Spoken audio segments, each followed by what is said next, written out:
नाम भी होगा काम भी होगा, नाम भी होगा काम भी होगा, रख हौसला तेरा एक अलग मुकाम भी होगा। आपके गांव के हर सड़कों पर लगेगा मेला, जिस दिन सफलता आपके नाम होगा, जिस दिन सफलता आपके नाम होगा। नमस्कार दोस्तों, आप सभी का स्वागत है आपका अपने यूट्यूब चैनल सर्वोदया ऑनलाइन क्लासेस में।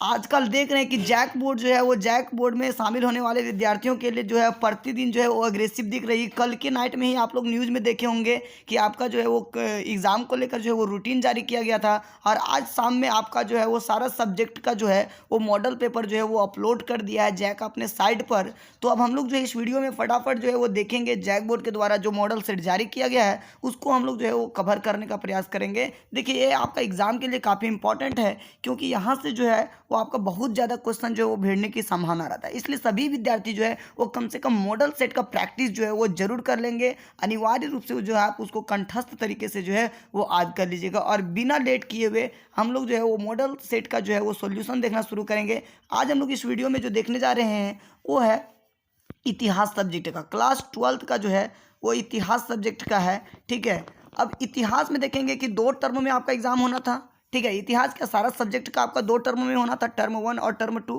टर्म 1 आपका जो है वो सब्जेक्टिव ऑब्जेक्टिव होगा, और टर्म 2 आपका जो है वो सब्जेक्टिव होगा। तो मैं ये जो है वो आपका जो ऑब्जेक्टिव का जो पैटर्न है 40 क्वेश्चन जो आपका ऑब्जेक्टिव रहता, मैं उसका जो है वो मॉडल सेट सॉल्यूशन करवाने वाला हूं। तो आप लोग वीडियो में लास्ट तक बने रहे और सारा क्वेश्चन का जो है वो सही आंसर देखें, और इसे अपने दोस्तों के साथ जरूर शेयर करें। चलिए बिना लेट किए हुए हम लोग आगे निकलते हैं। देखिए क्या लिखा हुआ ऊपर, झारखंड शैक्षिक अनुसंधान एवं प्रशिक्षण परिषद रांची, है ना। सब्जेक्ट आपका हिस्ट्री है, पूर्णांक 40। समय आपको मिलेगा 1.5 घंटा। इसके लिए कलर करने के लिए आपको जो है वो AMR शीट दिया जाएगा। चलिए हम लोग आगे की ओर बढ़ते हैं। क्वेश्चन तो है वो बहुत अच्छा आया है। ठीक है, देखिए पहला क्वेश्चन जो है वो है 1922 में मोहनजोदड़ो की खोज किसने की। आप लोग जो जान रहे होंगे उसको टिक करने का प्रयास कीजिएगा, और लास्ट में फाइनली हमको बताइएगा कि आप जो है वो कितने क्वेश्चन को जो है वो सही किए हैं। ठीक है, मैं सारे बच्चों का जो है वो कमेंट बॉक्स में ज़रूर प्रतीक्षा करूंगा आपके आंसर का, कि आप कितने क्वेश्चन जान रहे थे, और जो नहीं जान रहे होंगे उससे आप जो है वो अपना नोट में जो है वो नोट करते चले जाइएगा। चलिए देखिए बिना लेट किए हुए, ठीक है, 1922 में मोहनजोदड़ो की खोज किसने की, तो इसका राइट आंसर हो जाएगा आपका ऑप्शन नंबर ए, यानी राखल दास बनर्जी। आपको पता होगा कि मोहनजोदड़ो जो कि आपका जो है वो रावी नदी के किनारे जो है आपका सिंधु नदी के किनारे जो है आपका बसा हुआ है, जिसकी खोज जो है 1922 ईस्वी में जो है वो राखल दास बनर्जी के द्वारा किया गया था। इसका हम ट्रिक भी बताए थे, आप लोगों को याद होगा यदि आप मेरा वीडियो देखे होंगे तो। मो से मोहनजोदड़ो, रा से राखल दास बनर्जी, यानी मोहनजोदड़ो का खोज किसने किया, राखल दास बनर्जी। और कब किया, तो 1922 में। आगे देखेंगे सेकेंड क्वेश्चन कहता है कि इंडिका की रचना किसने किया। तो दोस्त इंडिका की रचना जो है वो मेगास्थनीज किया है। कौन किया है, मेगास्थनीज किया है। ठीक है, तो इसका राइट आंसर कौन हो जाएगा, ऑप्शन नंबर बी। आगे देखते हैं पुराणों की संख्या कितनी है, तो ये काफ़ी इजी क्वेश्चन है। पुराणों की संख्या जो है वो 18 है, इसलिए इसका राइट आंसर हो जाएगा option number B. Fourth question number देखिए, कहता है सुलह ये कुल की नीति का प्रतिपादन भारत में किसने किया। तो ये काफ़ी इजी क्वेश्चन है। सुलह ये कुल नीति, जिसका अर्थ होता है सार्वभौमिक शांति, विश्व शांति, इसका प्रतिपादन जो है वो अकबर के द्वारा जो है वो किया गया था। और मैं आपको डेट भी बता देता हूँ कब किया गया था, तो 1581 ईस्वी में किया गया था ना। आगे की ओर बढ़ते हैं। इब्न बतूता ने अपनी यात्रा का विवरण किस भाषा में लिखा है। तो सबसे पहले आप बता दीजिए कि इसका जो है यात्रा वृत्तांत जो है उसका नाम क्या था। ठीक है, हम कमेंट बॉक्स में आपका इंतजार करेंगे। ठीक है, इसका जो है वो कौन सा लैंग्वेज में लिखा गया था, अरबी लैंग्वेज में, इसलिए इसका राइट आंसर हो जाएगा ऑप्शन नंबर डी। दामिन ये कोह क्या था, तो दामिन ये कोह जो है वो सरकारी ज़मीन को कहा जाता था, सरकारी भूमि को कहा जाता था। ठीक है, तो इसका राइट आंसर जो हो जाएगा वो हो जाएगा आपका ऑप्शन नंबर ये, जो गवर्नमेंट लैंड जो होता था। ठीक है, सरकारी जो भूमि होती थी उसको बोला जाता था। ठीक है, तो यहाँ पर जो है वो भूभाग जो है वो इसका राइट आंसर हो जाएगा। ठीक है, आगे क्वेश्चन की ओर देखते हैं। रामानंद के शिष्य कौन थे, तो रामानंद के शिष्य आपको पता है कि इनके टोटल जो है 12 प्रमुख शिष्य थे।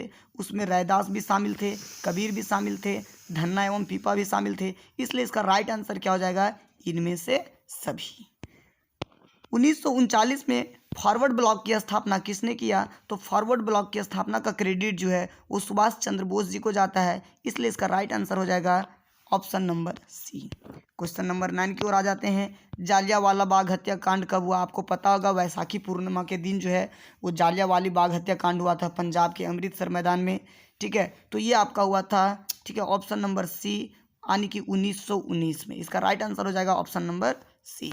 आगे की ओर बढ़ते हैं। संथाल विद्रोह का नेता कौन था? तो संथाल विद्रोह का नेता जो है वो था सिद्धू और कान्हू, इसलिए इसका राइट आंसर क्या हो जाएगा दोस्तों? Option number A. आगे देखते हैं। बुद्ध के बचपन, बुद्ध आने का मतलब है कि गौतम बुद्ध के बचपन का नाम क्या था? तो गौतम बुद्ध के बचपन का नाम जो है वो आपका सिद्धार्थ था, इसलिए इसका राइट आंसर क्या हो जाएगा? Option number D.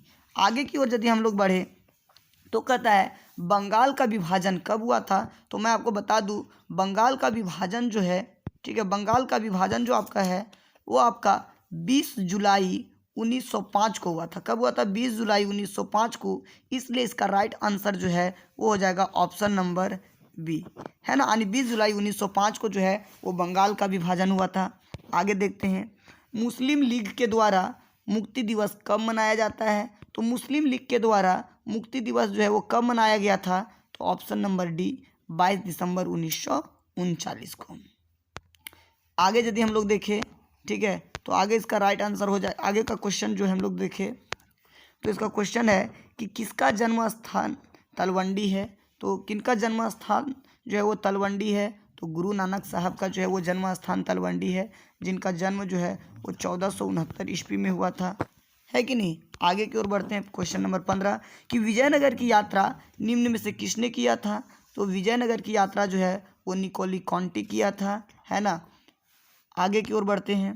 असहयोग आंदोलन की शुरुआत किसने किया? नॉन कॉपरेशन मूवमेंट का जो है वो शुरुआत किसने किया? तो इसका राइट आंसर हो जाएगा महात्मा गांधी, जिसने जो है असहयोग आंदोलन चलाया था। आगे बहुत इजी क्वेश्चन है। महाभारत का युद्ध कितने दिनों तक चला था? तो 18 दिनों तक चला था। इसका राइट आंसर सी हो जाएगा। किस मुगल शासक ने हिंदुओं से जजिया कर हटाया था? तो इसका राइट आंसर हो जाएगा अकबर, है ना। और कब हटाया था जजिया कर? तो आपको बता दूं ये जो है 1564 में जो है वो जजिया कर को हटाया था। देखिए 1562 में जो है वो आपका दास प्रथा को अंत किया था। 1563 में जो है वो तीर्थ यात्रा कर को समाप्त किया था, और 1564 में जो है वो जजिया कर को हटाया था ना। तो इसका राइट आंसर कौन हो जाएगा? Option number B. अब देखते हैं क्वेश्चन नंबर 19। बीजक में किसका उपदेश मिलता है? तो मैं आप लोगों को जो है बताया हूँ उस जगह, इस चैनल का लगातार वीडियो आप लोग विजिट करते होंगे, देखते होंगे, ठीक है। तो बीजक में जो है वो कबीर दास जी का जो है उपदेश मिलते हैं, है ना। कबीर दास जी के जो उपदेश है वो आपका बीजक में मिलता है, यानी इसका राइट आंसर हो जाएगा ऑप्शन नंबर ये कबीर। आगे देखते हैं बुलंद दरवाज़ा कहाँ पर है? तो बुलंद दरवाज़ा आपको पता होगा कि इसको भी जो है वो अकबर जो है गुजरात विजय के उपलक्ष्य में जो है इसको बनाया था, फतेहपुर सिकरी में होगा, ठीक है। यानी कि ऑप्शन नंबर ये इज राइट आंसर। आगे आता है कि भारतीय राष्ट्रीय कांग्रेस की स्थापना कब हुआ था? तो भारतीय राष्ट्रीय कांग्रेस पार्टी की स्थापना जो है वो 1885 में हुआ था, इसलिए इसका राइट आंसर हो जाएगा ऑप्शन नंबर बी। आगे देखेंगे कि संथाल विद्रोह कब हुआ था? संथाल विद्रोह, जिसको हुल विद्रोह के नाम से भी जाना जाता है, ये जो है आपका 1855 में हुआ था, इसलिए इसका राइट आंसर हो जाएगा ऑप्शन नंबर सी। यानी कि 1855 में जो है वो संथाल विद्रोह हुआ था। देखिए संथाल विद्रोह ना आपका जो 3 नंबर के लिए क्वेश्चन है उसके लिए भी इम्पोर्टेंट बन जाता है, तो इसके लिए भी आप लोग जो है इसका बढ़िया से प्रिपरेशन कर लीजिएगा। आगे कहता है भारत आने वाला प्रथम पुर्तगाली कौन था सर? ठीक है, तो भारत आने वाला पहला पुर्तगाली जो है वो वास्को डी गामा था, जिसने भारत की यात्रा किया था, ठीक है, 1498 में, 1498 में, ठीक है। इसलिए इनको बोला जाता है भारत का खोज भी यही किए हैं वास्को डी गामा। और ये कोलंबस जो है, क्रिस्टोफर कोलंबस जो है वो अमेरिका का खोज किए थे। तो यहाँ जो क्वेश्चन पूछ रहा है आपका वो है कि भारत आने वाला पहला पुर्तगाली कौन था? तो वो था Vasco da Gama. Option number C is right answer. Question number 24 की ओर आ जाते हैं। देखिए हड़प्पा किस युग की सभ्यता? बहुत इजी क्वेश्चन। हड़प्पा किस युग की सभ्यता है? तो ये कांस्य युगीन सभ्यता है, ब्रॉन्ज एज की सिविलाइजेशन है ये, ठीक है। आगे देखेंगे मुस्लिम लीग की स्थापना कब हुई? तो मुस्लिम लीग की स्थापना की यदि हम लोग बात करें तो ये आपका जो है वो 30 दिसंबर 1906 को हुआ है। कब हुआ है सर? 30 दिसंबर 1906 को हुआ है। तो इसका राइट आंसर कौन हो जाएगा? Option number B. आगे देखिएगा पाकिस्तान शब्द किसने दिया? तो कैम्ब्रिज विश्वविद्यालय में पढ़ रहा एक स्टूडेंट जो था चौधरी रहमत अली, उसी ने जो है वो पाकिस्तान शब्द को दिया था। इसलिए इसका राइट आंसर क्या हो जाएगा, option number C. Question number 27 की ओर आ जाते हैं। क्वेश्चन नंबर 27 कहता है कि भारत का प्रथम मुगल शासक कौन था। बहुत ईजी है ना। भारत का प्रथम मुगल शासक बाबर होगा, जो 1526 से लेकर 1530 तक जो है वो शासन किया है। आगे आ जाते हैं कि गुप्त राजवंश के किस शासक को भारत का नेपोलियन कहा जाता है। तो इसका राइट आंसर हो जाएगा समुद्रगुप्त। यानी समुद्रगुप्त को जो है वो भारत का नेपोलियन, यानी कि इनका नेपोलियन बोनापार्ट के साथ जो है वो तुलना किया गया है। क्वेश्चन नंबर 29 आ जाते हैं। अमुक्तमाल्यमदम नामक ग्रंथ के लेखक कौन है। तो ये कृष्णदेव लिखे हैं, कृष्णदेव राय लिखे हैं अमुक्तमाल्यमदम। इसके अलावा एक और ग्रंथ इन्होंने लिखा है जिसका नाम है, संस्कृत में लिखा था, जाम्बवंती कल्याणम। कौन सा ग्रंथ, जाम्बवंती कल्याणम। तो उसको भी याद रखिएगा। हो सकता है यहाँ पर अमुक्तमाल्यमदम दिया है, हो सकता है आपका अगला एग्जाम में जो है वही दे दे, जाम्बवंती कल्याणम किसका ग्रंथ है, तो कृष्णदेव राय का। क्वेश्चन नंबर 30, सिंधु सभ्यता का कौन सा स्थल मृतकों की टीला है ना, मॉन्ड डेड के रूप में जो है वो फेमस है, मृतकों के टीले के रूप में फेमस है। तो वो हो जाएगा सर आपका मोहनजोदड़ो। और ये मोहनजोदड़ो जो है वो सिंधी भाषा का शब्द है, और इसी सिंधी भाषा में जो है वो मोहनजोदड़ो को बोला जाता है मृतकों का टीला, है ना। क्वेश्चन नंबर 31 आ जाते हैं। प्रियदर्शी किस शासक को कहा गया है। तो सम्राट अशोक को जो है वो प्रियदर्शी बोला गया है। इसका भी आंसर हो जाएगा ऑप्शन नंबर ये। अर्थशास्त्र के लेखक कौन है। तो अर्थशास्त्र के विद्यार्थी दिमाग नहीं लगाएंगे कि एडम स्मिथ मार दे, क्योंकि अर्थशास्त्र के लेखक जो है वो कौटिल्य है। कौन है, कौटिल्य। देखिए कौटिल्य नहीं रहेगा तो ऑप्शन में आपका चाणक्य रहेगा। क्यों, क्योंकि चाणक्य और कौटिल्य दोनों एक ही नाम है, कौटिल्य को ही चाणक्य कहा गया है। तो इसलिए इसका राइट आंसर क्या हो जाएगा, ऑप्शन नंबर ये। ध्यान रखिएगा कौटिल्य नहीं रहेगा तो ऑप्शन में क्या रहेगा, चाणक्य रहेगा। ठीक है, यही चंद्रगुप्त के प्रधानमंत्री भी बने थे आगे ना। क्वेश्चन नंबर 33, अकबरनामा के रचना कौन किए थे। भाई तो बहुत इजी क्वेश्चन है। अकबरनामा अबुल फजल ने किया था। किस लैंग्वेज में किया था, फारसी लैंग्वेज में। किस लैंग्वेज में किया था, फारसी लैंग्वेज में किया था। क्वेश्चन नंबर 34 की ओर आ जाते हैं। दक्कन दंगा आयोग कब नियुक्त हुआ। तो दक्कन दंगा आयोग जो है वो 1875 में हुआ था, 1875 में हुआ था। यानी option number A is right answer.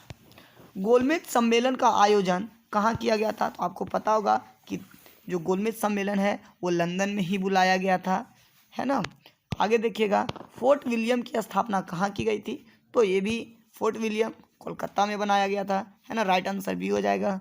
37 में 16 महाजनपद में सबसे शक्तिशाली महाजनपद कौन था। तो ये तो बहुत इजी क्वेश्चन है ना। इसका मगध होना चाहिए, ऑप्शन है, हाँ बिल्कुल है, ऑप्शन नंबर डी, है ना, मगध इसका राइट आंसर हो जाएगा। देखिए 38 क्वेश्चन कहता है कि 1857 की क्रांति कब आरंभ हुई। तो 1857 की क्रांति जो है वो 10 मई 1857 को मेरठ से हुई थी। कहाँ से हुई थी, मेरठ से हुई थी। हो सकता है ये क्वेश्चन पूछ दे कहाँ से हुई थी, तो जी सर मेरठ से हुई थी। क्वेश्चन नंबर 39 कहता है कि दक्षिण अफ्रीका से महात्मा गांधी वापस कब आए थे। तो ये भी बिल्कुल इजी सवाल है ना। इसका राइट आंसर हो जाएगा 1915, चूँकि ये 9 जनवरी 1915 को जो है वो ये भारत आए थे। इसीलिए देखिएगा प्रत्येक वर्ष जो है वो 9 जनवरी को जो है वो माइग्रेशन डे के रूप में, प्रवास दिवस के रूप में भी मनाया जाता है। क्वेश्चन है आगे, दिल्ली चलो का नारा किसने दिया था। तो दिल्ली चलो का नारा कौन दिया था, सुभाष चंद्र बोस दिए थे। तो इसका राइट आंसर कौन हो जाएगा, ऑप्शन नंबर ए। और इस प्रकार से आपका जो है वो हिस्ट्री सब्जेक्ट का मॉडल सेट जो है वो पूरा जो है वो कंप्लीट हुआ सब्जेक्ट ऑब्जेक्टिव का, और बहुत जल्द आपको जो है वो सब्जेक्टिव भी कराया जाएगा। इसके अलावा इस चैनल पर जो है भाई आपका सारा सब्जेक्ट का फटाफट जो है वो आंसर की जो है वो अपलोड कर दिया जाएगा। इसलिए आप जो है वो इस चैनल को यदि अभी तक सब्सक्राइब नहीं किए होंगे तो सब्सक्राइब कर ले, ताकि सारा सब्जेक्ट का जो है वो मॉडल सेट का आंसर की आपको जो है फटाफट मिलता जाए, और आप अपने प्रिपरेशन को बेहतरीन तरीके से कीजिए, है ना। उम्मीद है कि आपका प्रिपरेशन बहुत बढ़िया से हो रहा होगा। और हमारा वीडियो यदि आपको अच्छा लगा होगा तो प्लीज़ लाइक, कमेंट और सब्सक्राइब जरूर करें। साथ ही इस चैनल को जितना से जितना ज़्यादा हो अपने दोस्तों के साथ शेयर करें। वीडियो में लास्ट तक बने रहने के लिए आपको दिल से बहुत बहुत धन्यवाद। जय हिंद, जय भारत।